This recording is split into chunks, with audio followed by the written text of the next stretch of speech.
জন আল্লাহওয়ালার কাছে কেউ নিজের ভাগ্য নিয়ে অভিযোগ করে বলল, আমি যে কাজ করি উল্টাই হয়, আমার তো সব কাজই উল্টো হয়ে যায়। আল্লাহওয়ালা জিজ্ঞেস করলে, তুমি কোন শিলমোহর দেখেছো? লোকটি বলল, জি দেখেছি।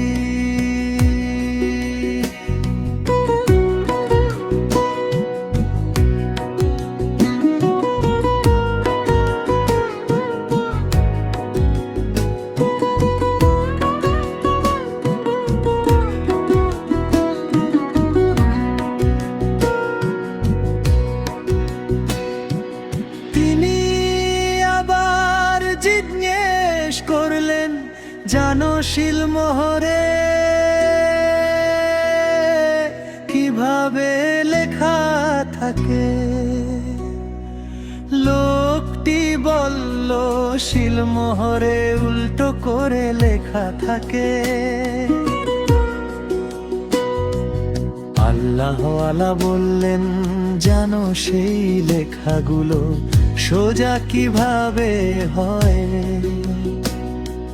লোকটি বলল, যখন শিল কাগজে লাগে তখন লেখাগুলো সোজা হয়ে যায়। তখন তিনি বললেন,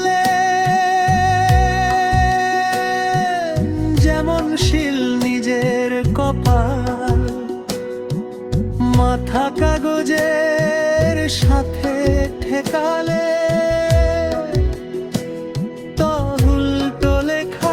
সোজা হয়ে যায়, তেমনি তুমিও উযু করে মসজিদে যাও এবং তোমার মালিকের আল্লাহর